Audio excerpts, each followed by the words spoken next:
Namaste, Jai Bharat. Those who make a living out of politics do make a living out of politics. And there's hardly any exception where they have some other income.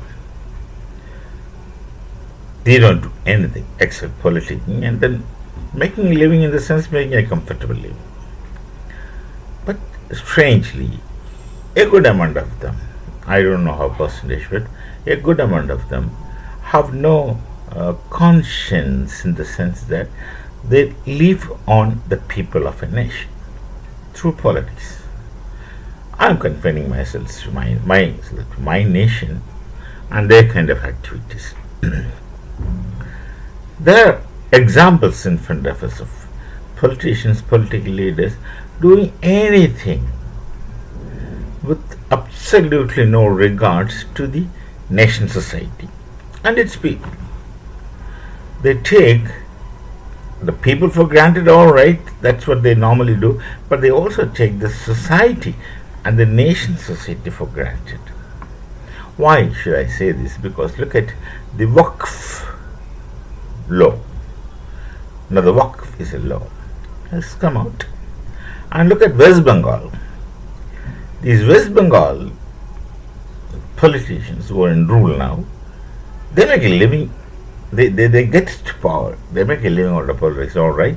But they come to power using votes of a so-called vote bank. And most of the vote bank are from infiltrated Bangladeshi Muslims and Rohingya Muslims.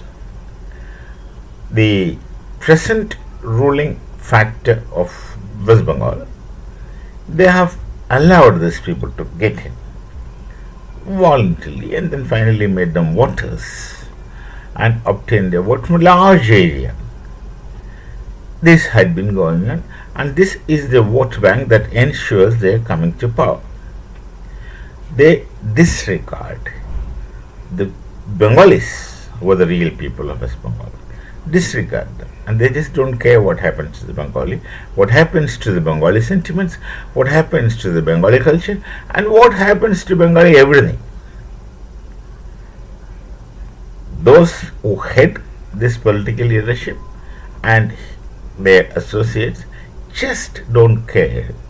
Their only objective is to get into power. That's precisely what the opposition in part also is doing. I want to be the Prime Minister no matter how. No matter at what cost, I don't care. This kind of attitude we've seen. Now the Waqf amendment, Waqf bill came into existence, and West Bengal political leaders are organizing protests. Using whom? Using these infiltrated Rohingyans and Bangladeshis. Now these people are fundamentally unruly, indisciplined, and shall do anything. So once you see, officially there was a large gathering of people, officially, and the Chief Minister of Bengal has the senselessness of saying, I wouldn't allow Waqf to happen in my state. She is no one to say that because it has become a law of government of India. She has to be, she can do one thing, she can instruct her state apparatus not to act to that. But when people go to court, I don't know to what extent she can instruct the court apparatus, judiciary. Now all these are their left hand, all these are their implied activities and underground activities. We can't speak about it, we don't know. But then this attitude shall be there. It means once a law is passed, they would try their best not to implement it. The Kerala also is like that. They would try their best not to get that implemented because their vote bank is most important to them because they do not know how to live other than politicking. That's their living. So they are desperate. They are desperate to do anything.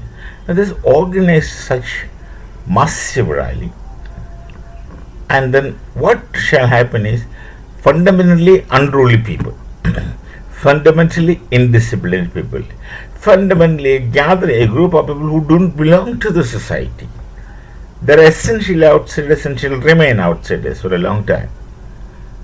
With it's a different set of thought.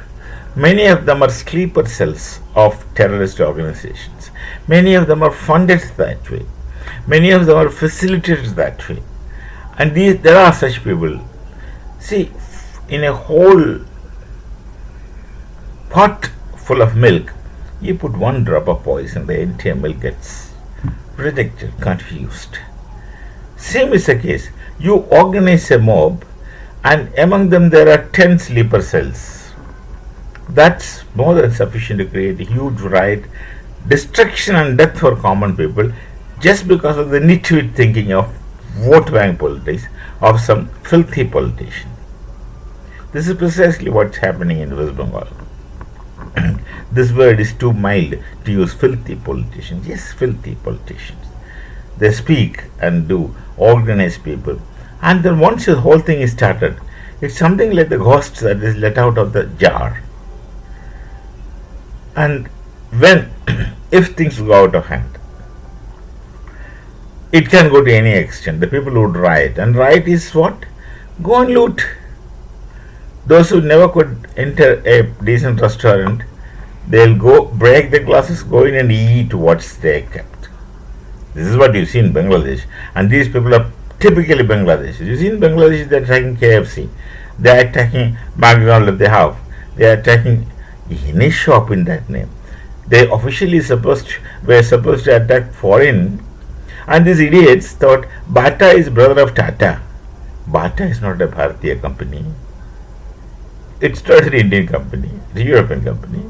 And just because Bata sounds like Tata, these fools, they never had gone to school, as a matter of fact.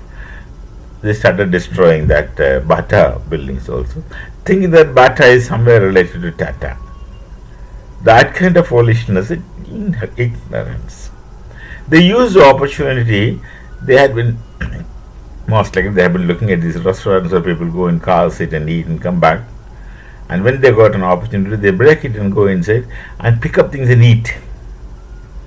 Precisely this is what they have done in Sheikh Hasina's residence also. They broke in, started picking up things from the fridge and started eating. That is the level of the agitators in Bangladesh. And same people are there in Bengal who were brought and facilitated by the politicians in West Bengal. Suppose there is a movement and they'll heartily go for a loot, they'll heartily go for insurgencies, they'll heartily go for riots, they'll hardly go for lawlessness, because lawlessness is nothing new to them. They are fundamentally lawless. All these things would go on, and don't you think these people know it, these politicians, that these things can happen? They very well know it, but they don't care. They rather want such things to happen, with the hope that will help them get into power again. What would you do to such people? How would you treat such people? I have no words to express, and my sentiments are strong when it comes against my nation and my Sanskriti. And these people don't belong to anything. They have no Sanskriti, no nationhood, and no love for the society, and of course, no love for human beings, members of the society, for which they are the guardians, like the Bangladesh in it, which Yunus says he is guardian of ocean, Bay of Bengal. You can claim yourself as anything, and what you are is for you to demonstrate, and what you are is what people see. We shall meet with some other thoughts, children. Unfortunately, talking about these dirty politicians make the mind dull. We shall meet again. Namaste. Jai Bharat, Jai Shri Ram.